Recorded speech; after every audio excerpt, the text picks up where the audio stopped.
Hey everyone, Admiral Seabass here. Welcome to my Turn 6 review for this playtest of Global War 85.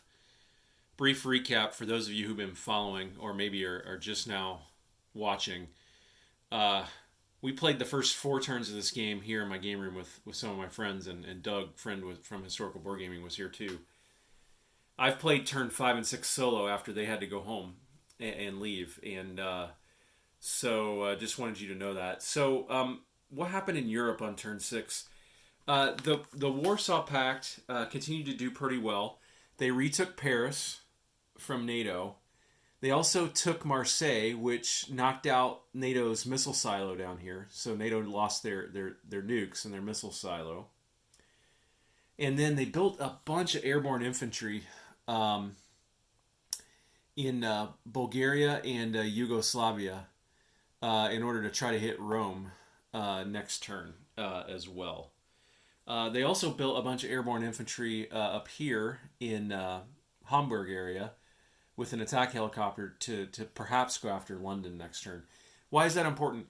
NATO surrenders if Frankfurt, Belgium, Luxembourg, and Paris, Rome, and London are all enemy controlled at the end of the NATO turn.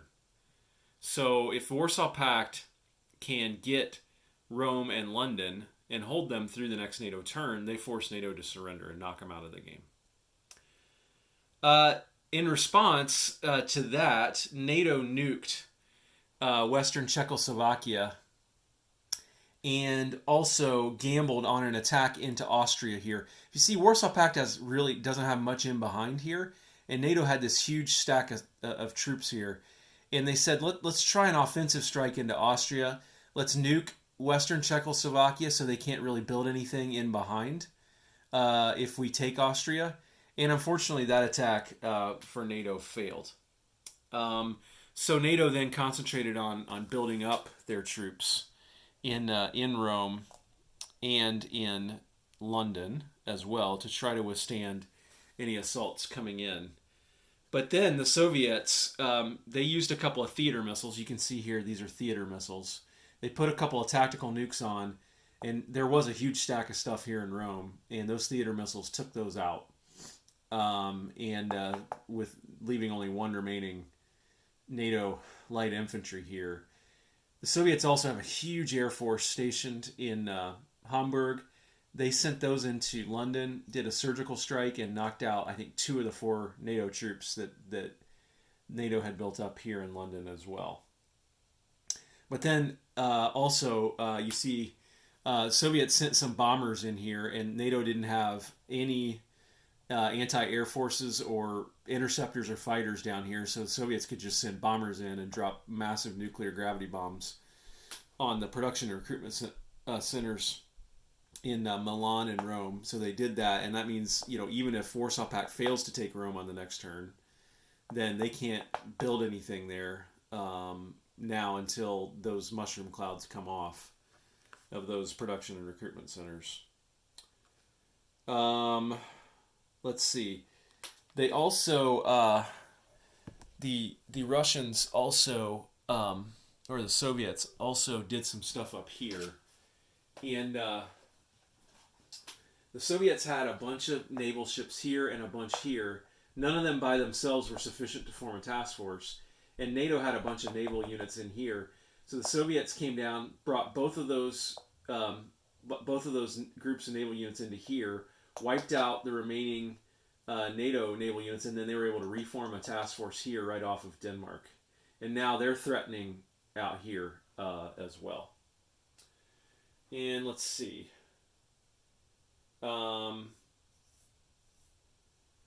Let's see. The U.S. was able to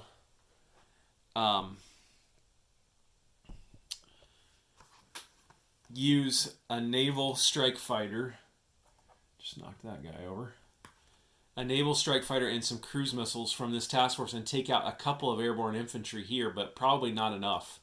Because Warsaw Pact's probably going to be able to use this guy or one of these guys from this airbase, they can conduct airborne assaults. So he can go 1, 2, 3 into Rome.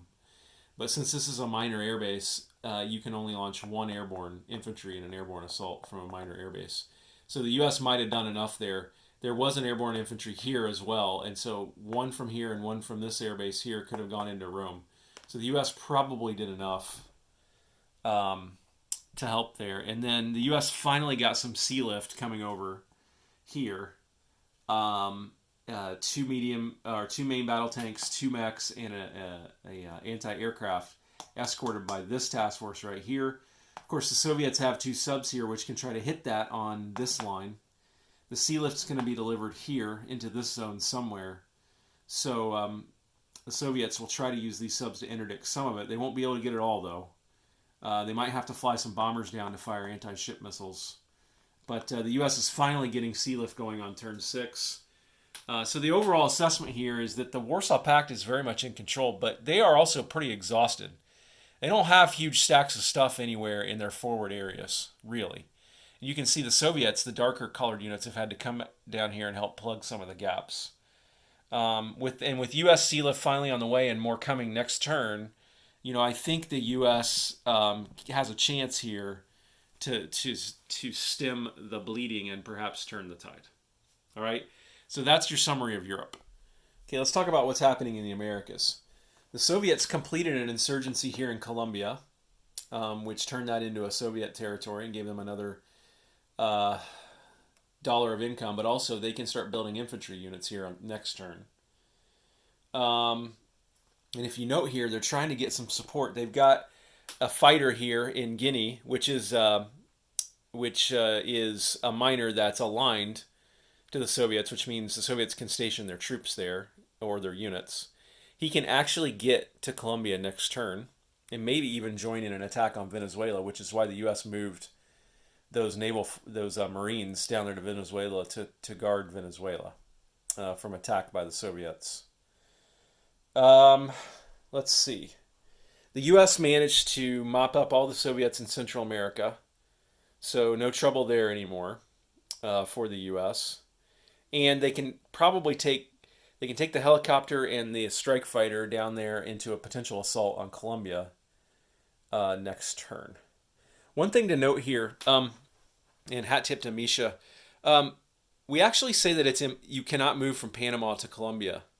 In real life, there's no roads. That is a mountainous, very rugged region. And so it's something we caught that Misha caught in design phase. And so U.S. can't just put stuff into Panama and walk into Colombia. There's no roads or ability to do that in real life, according to our research. All right, so now up here, we got a space shuttle. He's sitting on 2 killer satellites. These allow you to attack other satellites, and that's because the U.S. acquired laser-based technology on turn 6, and they can finally send those up. They can either use those to attack other satellites, or they can use them to intercept Soviet nukes headed for the U.S. So that was pretty big. And then they've got 5 more units there ready to sea lift on the next turn. So that's what happened in the Americas. One of the really cool things that happened on turn 6 is the U.S. launched what's called a counterforce nuclear strike on the Soviets. Counterforce includes using your nukes to attack your enemy's nukes themselves. The reason that's important in this game is that in the 80s, the Soviets had a pretty major edge on the U.S. in terms of land-based ICBMs. And that lets the Soviets launch nuclear attacks almost every turn, almost anywhere in the world. And so the U.S. wanted to find a strategy for trying to narrow that edge using their own nuclear forces. So what they did is they had 3 ICBMs in this silo right here. And the problem is the Soviets have an early warning satellite over this area of the map, which would allow any attack launched by the U.S. at their nuclear forces it would allow the Soviets to launch their missiles. It's called launch on warning. If the Soviets see missiles coming at their missiles, they would launch their missiles so they're not destroyed. Well, guess what? The U.S. put a space shuttle into low Earth orbit with 2 ASAT missiles on it. It was this space shuttle right here, and he launched both of those ASAT missiles up here and damaged the Soviet early warning satellite. All right, that means that the launch of these nukes here would not be detected by the Soviets. And so if we come over here, we see what the US was able to do. They were able to target some Soviet silos. And these 3 silos here were targeted by the 3 ICBMs in the US missile silo in the Great Lakes. All right. And we can see here that 2 of those ICBMs did max damage to these missile silos, destroying all of the missiles within them. So for 2 ICBMs, the US was able to take out 6 Russian or Soviet ICBMs. This one, unfortunately, rolled bad and only did 1 damage. The Soviets have hard missile silos, and so they resist a certain amount of damage. So the US has to roll really well in order to destroy missiles in the Soviet silos. And here they rolled really well, okay, and did that. And you can see here, because these are ground bursts against hardened missile silos, we have fallout, and the Soviets will have nuclear fallout damage in addition to having to pay off that silo damage. Over here, since the US had advanced SLBMs and had 1 advanced SLBM on this sub, all right, advanced SLBMs are sub-launch missiles that are accurate enough to target enemy missile silos. And since he was 1, 2, 3 from this silo in Irkutsk, he was able to launch, and there was no early warning or detection possible because he was able to resolve his attack within 3 zones. But unfortunately, he rolled bad also and only did 1 damage and didn't destroy any missiles inside the silo. So mixed results, but I wanted to try it, and it was a really cool thing that happened. If you see here, here's the tally. For 3 ICBMs and an advanced SLBM, the U.S. was able to take out 6 Soviet ICBMs and an IRBM that was mobile. And what I didn't show you is the Soviets had a mobile IRBM here, and the U.S. stealth bomber was able to come in and take him out. Okay, you can't target mobile missiles with anything but bombers in this game, and so the stealth bombers are really a nice and effective way to target those. And that's what the mobile IRBMs look like on the board. So there was one here, certainly threatening Alaska and the oil resources here. And the stealth bomber came in, launched a nuclear cruise missile at it, and was able to take it out. So I thought that was really cool. And we wanted to model nuclear strategy in the game and allow for these counterforce attacks. And so far, I think it's working pretty well. Unfortunately for the U.S., the Soviets still have 7 ICBMs remaining and 4 bombers. But still, I think if you look at the Soviet or the U.S. arsenal, it's definitely equal. And the U.S. can convert a lot of these SLBMs into advanced SLBMs. And so I think they've equalized the nuclear game here for sure moving forward.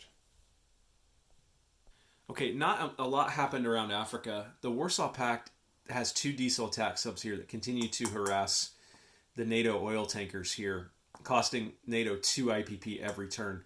NATO's finally got some stuff down here to try to deal with that on the next turn.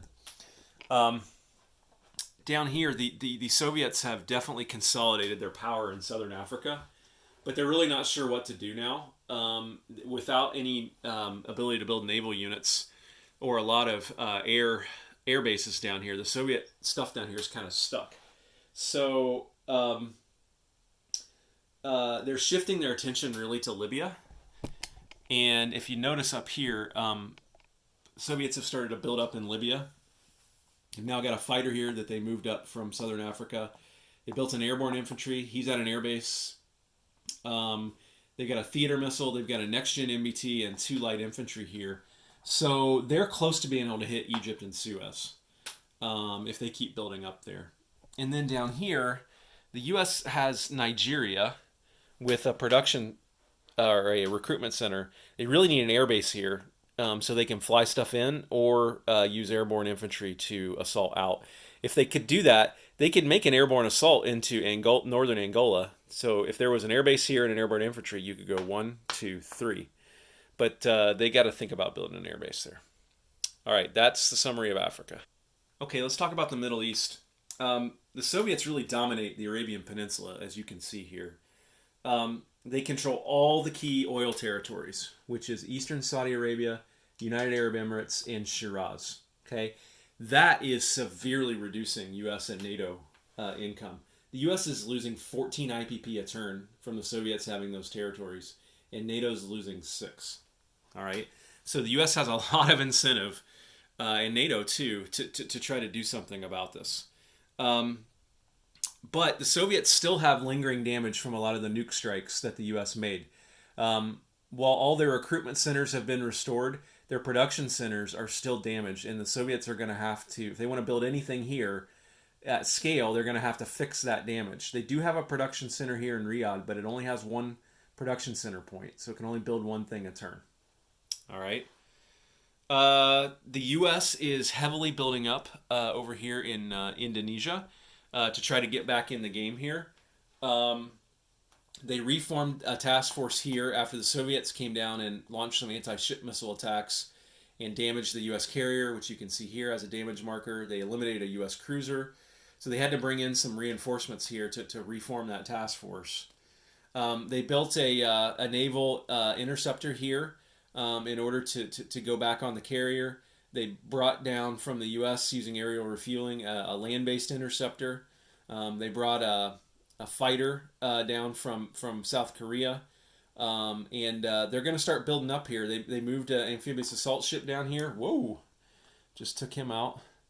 And with this, they can build some Marines here at Borneo and Jakarta. So they've got some options here.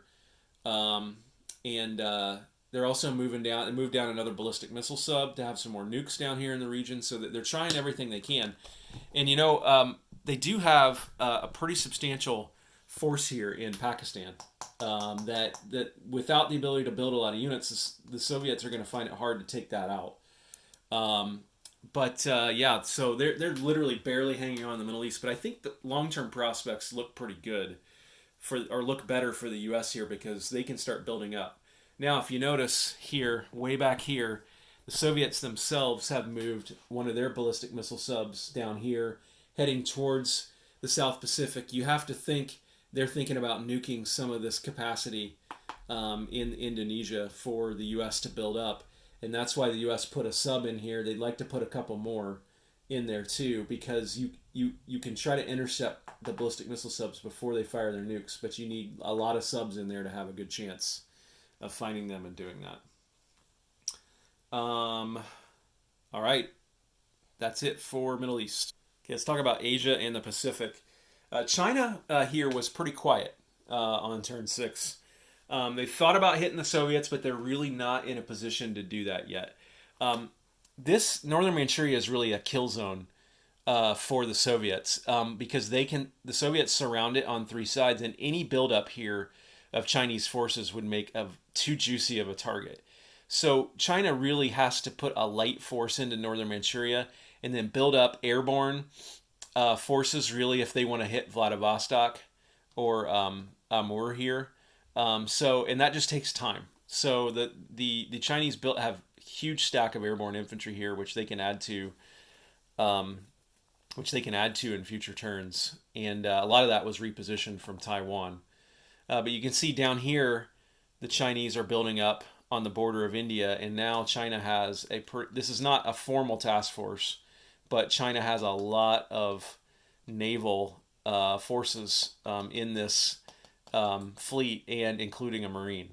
And so you got to think one option next turn is hitting the Indian Navy here and West Bengal, and maybe this guy coming in to take Assam as an airborne assault. So that's where China stands. China also got phase 2 or stage 2 of computer technology and stage 1 of space shuttle technology. So that was really good for them too. The U.S. consolidated their task forces, their Pacific task forces right here in the Pacific. They also moved a sub here to block any potential move up here to hit that U.S. boomer who had to remove his silent running marker. The The Soviet fleet here is slowly but surely being whittled away by the U.S. Anti-ship missile attacks took out the heavy aircraft cruiser, Kiev class, last turn. So the Soviets have got a choice to make here whether they want to invest in some Navy here. If they don't, then the U.S. probably could launch amphibious assaults somewhere in this area if they wanted to. And the U.S. also was able to retake Alaska up here. And also over here, see this, they have several space launch vehicles with KSATs ready to go from the West Coast as well. All right, let's look at the victory point summaries. Here's your victory point summaries. Warsaw Pact is at 12. They are at their max victory points. They've done very well. Soviets are at 10, and for a total of 22 in first place. China has 12 victory points. That's second place. And the NATO and U.S. are at 7 for third place. These guys are actually down 1 from last turn. These guys are down 3, and these guys are on level. So that's where things stand. And this game really is designed for these guys to break out early and get ahead, and for these guys to get behind and then use their economic might in order to get back in the game. The problem is the Middle East is really causing the wide disparity here, because that not only craters the U.S. victory points, it also enhances the USSR's. But if you look at the income, the U.S. is actually one behind the Soviets, almost totally due to lack of access to oil resources in the Middle East. Okay, if the Soviets didn't have the oil territories in the Middle East, the U.S. would be somewhere up here in this range in terms of income. All right, and you can see here Warsaw Pact way ahead of NATO here. So I think, and to transition to my next topic, I'm going to end this game now for a couple of reasons. Well, one primary reason. I have to pick this game up and take it to Cincinnati for another playtest on November 7th.